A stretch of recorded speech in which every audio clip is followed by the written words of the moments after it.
Welcome, friends, to this video breakdown on zoom action and how we can actually practice it to execute it better in a game. There's a lot of great video breakdowns on zoom action on YouTube. In particular, some of our most popular videos have been different types of zoom actions you could use in game situations. There's not as much out there, though, on how we could piece it back together and actually work on the zoom action from a small sided game CLA standpoint in our practices. So that's what I'm going to break down in this short video, starting with one-on-one, right? So this shadow here represents a chair. It could be a person, but if we're working on Zoom, maybe we don't even have six players in a preseason workout, whatever that is, that's okay. We can still work on our Zoom actions. So we have an offensive player in the corner. We have a defensive player here.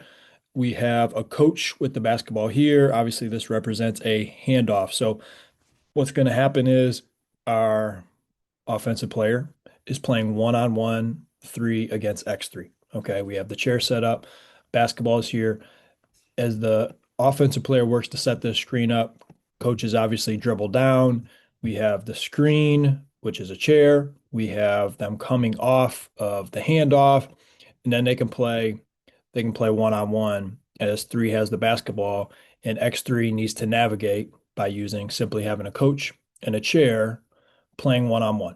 And what we can start to do off of this series is make it as live as possible. So three has the option to backdoor cut.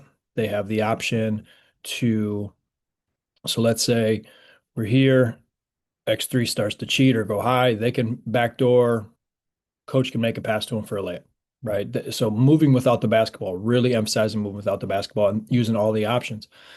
Three could come in here, immediately curl off this chair. Coach could hit him with the pass. Right. We're playing here. Right. If they're playing a little low and three sees that they can just seal them and maybe it's a little post or basket cut, coach can hit that player at any point. And then obviously, if none of those work out, they're still dribbling down. They give their hand off, three setting it up, coming off. Now you'll want to give possession a time limit. And another constraint is like the space, right? So if you think of, 10 players being out on the court, we only have two players here playing one-on-one, maybe it's you can't cross the midline unless you're getting here to the rim. And that might be the one-on-one small-sided game option that you could give them. So the coach being able to make that pass at any point really makes this game difficult and makes it tough. Okay, so that's one way that we can work on utilizing this. Let's move over to this screen if I can right here, or I'll just, okay, we'll just go over here. So what's going to happen is now we're going to work on offense, defense with the screener. Okay, so if you have a player, and let's put a two right here, and two is could be an imaginary person or it could be an actual person in the workout. They're pretending they're the one coming down. Three is coming down to set a screen for two. X3 is defending three, right? And we're going to work on the situation when two rejects this zoom action or this wide pin down and they basket cut. And let's say they go through to the opposite side. Now, what happens? What's your cue? If you're the screener coming down to set a screen for the player in the corner, and then they reject that screen and basket cut, maybe they initially curl to the basket, don't get the basketball. What happens? Now three's coming off the handoff, right? So if I reverse this real quick, okay, so we have the coach with the basketball, we have three setting the screen, two, again, this may not even be a person. If you only have two people, it's fine, right? But they work on coming down. At any point, this coach can throw the ball to three and they can play. So if X3 is sleeping, if X3 is really cheating, they can slip this, right? Because another option in the game is they use this and both defenders go and three slips and one can make that pass to the three. So as soon as the coach says, go or that game begins with that player coming down and set the screen, we are essentially live out of zoom action options. Okay. So two clears out, right? They use the screen, they reject the screen, whatever that may be. One dribbles down, there's the handoff, three's playing, right? And maybe you give them, 5 seconds to get a shot, 3 seconds to get a shot. Younger players, maybe give them 6, 7 to seconds to take the shot. Who knows, right? But you're playing off of that. Okay, so that's an option that we can use for one-on-one as they navigate. And this coach is in the game trying to get that player open, using that handoff, and then they're out of the game. Okay, so we're still trying to get these quick shots. Okay, um, let's look at another option building up into 2-on-2. So give me an X2 out here, and we'll make this one black here. All right, take this guy away. All right, I'm going to make the coach blue so you guys can see this a little bit better and know that that coach is not part of this game. Okay, so here's a way that we could work on this series. All right, coaches out. Okay, we'll get to the coach later. But let's say we have 3 with the ball. X3 is defending. Give him the ball. And remember those shades we were working on. Let's just say that we have a chair set up and 2 is supposed to set this defender up and there's a chair there. So X2 has a chance to trail, try to blow up that screen, go around. You can give them options, right? 3 has the ball. Okay. So as they're setting up this cut, 3 is getting into the dribble down. Now, again, we're live. So at any point, if any of these defenders are sleeping, we're going to score, but we're playing it off of zoom action options. So 3 can't just like fake something and dribble around over here and score. Remember, in a game, there's 10 of us out on the court, right? So we're playing within the execution of the zoom action on that side in those locations as we play. Okay. So is that 2 is setting up X2 on that cut. 3 is in the dribble down. Again, that shaded spot is simply a chair sitting there on the court. 2's coming off, hands off the basketball. Maybe it's a trail, and then we're playing off of that. 2-on-2, but working on a zoom action simply because we've put a chair here to represent being a screen. And then you can start to teach some of the options. Okay, after we use this handoff, we're going to fade out to the corner, right? And we're looking for a hard drive here. We can flip that basketball back over, hook pass for the corner 3, right? That would be an option. Okay. Okay, good. Now, let's move this back. Let's put our coach back in play. So 1 is the basketball up top, and that's your coach. Okay. We'll set these up 3x3, 2x2. We're going to take this chair out of the way because in this zoom action, small sided game, 2-on-2 game, this is now your screener, and they are going to come down and set the screen, right? So if we're trying to draw this, all right, so 2 comes down and they're setting a screen, right? And they set the screen here, right? And then as 2 comes down to set that screen, X2 is going with them. Remember, 1 has the option to immediately make a pass anywhere that they like. 3 setting that up. They're coming across. We can get our handoff in. How are they going to fight through this? Are they going to switch? What are they going to do? I don't know. Okay. But you can teach these reads throughout the course of your small sided games, and they're really learning on their own, right? So if we reverse this again, 3 is down. Coach has the basketball up top, right? And what we really want them to think about, okay, 2 setting that screen, boom, okay.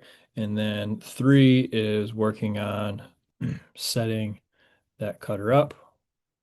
And then they're going to come off the screen right here. And obviously we have 1 being able to hand the basketball off to the coach. And then after 2 sets, this initial screen, where are they going to go, right? Maybe they dive. Maybe they fill the corner, right? Especially if you run a lot of 5 out, you like those corners filled for spacing in the 3-point options. And 3 is able to get this handoff. Where's handoff? There's handoff, right? 3 is able to get this handoff and they're looking to turn the corner and attack. Okay. Could also be a post up as an option if you're looking for more of those opportunities where I'm going to take the arrows out. I hope that you guys are smart. You don't need the arrows to see. You just follow my cursor, right? So it could be two coming down to set that screen and then posting up. Maybe they had a switch and there's a mismatch. X3 is a terrible post defender. All right. And then you can throw the basketball in to two. Two can go to work. Although offensive post play, I mean, we need to yeah, I'd like to see a little more skill set generally for players offensively in the post. They don't know what to do. They don't know what to do in the post. Okay, so that's an option for 2-on-2 zoom action. Let's show you one more option when it comes to our 2-on-2 actions. Then obviously you can build up at five. So let's go with the coach or the imaginary player here without the basketball in the corner. And we're going to have the basketball up top. The player who's up top is one of your players, right? So let's make them back in the black color here. Hope I'm not trying to go fast, Trying to go fast, I mean, it's fast draw. So we're trying. We're trying. I think this would be helpful. I'll watch this again later anyway to remember what I did. Okay, so we have 2-on-2 taking place with a zoom action small sided game. We have one with the basketball, X1. We have three on the wing, X3. We're just switching some of those locations, as you can tell. So three is going to go down and set the screen for two. Two may be a person in the workout. It may be nobody, just imaginary, right? But let's say one way or another, they're going to the opposite side, and then one is able to dribble down like they would using that zoom action. And if that corner cutter does not get the basketball, they go through. What does that mean? Now three is the one who's coming off of that handoff. Three comes off the handoff, right? Gets the basketball, and now we're playing ball, right? After you do the handoff, so three has it here. If you have a handoff, maybe we're diving here. That's a possibility. Three could be looking to dribble drive. Maybe it's a little like a ball screen and roll here. Maybe they're going to continue to go to the rim and play using the midline. The midline is kind of your out of bounds, unless they're going into an across the rim finish right here, is a good rule to emphasize. Using half the court for spacing for execution. You work to create an advantage based on the action is what we're trying to constrain our players to. So great reps. There's so many good things out there regarding the options of the Zoom. And but how do we drill it? How can we practice it without always going 3-on-3? Or is there a specific part of your offense that you say, like, man, that happens a lot. Let's just rep, that situation. Or let's just rep some of the reads between, you know, these two players. Sometimes our corner player on the zoom action is just going through and it becomes a two-player game, isolating maybe two of our best players here, best decision makers here. So let's work on that situation where we're pretending we're running an action for two in the corner when realistically we're just trying to get this side cleared for a two-player game. Right, that could be something how you can isolate and work on some of those reads. So cut the court in half unless you're going across the rim finish, but it's got to be tight across the rim. Give them a time frame, and then remember that when we're live, like it's live. So the defensive players can't cheat the drill, right, and wait for a specific thing with the basketball to happen because when we're running Zoom, a big part of Zoom is moving without the basketball. The screener can move without the basketball. The player in the corner can move without the basketball in this given situation, right? Um, this is one common example that I use for Zoom action. But as you know, if you've been following Zoom, you can use Zoom. I mean, you can use Zoom here, right? That could be Zoom running this here, right? Two could set that screen. One could come up for the handoff and three comes off and gets it and tries to go to the rim. That's an option for Zoom. I love myself a tight zoom, especially if we're running like an out of bounds play, where it could be something along the lines of we've thrown the basketball in and three has it at the elbow and two sets the screen for the inbounder. And then they're immediately coming off the handoff here and we're working in tight finishes. I love that. I love that. Right. We're turning the corner here. We got this block open sided. You might run. Let me show you a little something. This is not what I planned on doing, but this is fun. Hope you guys are having fun watching this stuff. Let's say you're running a box set, right? You're on a box set. Boom, run them across. Boom, run them across. One throws to three. You see where we're going with this, right?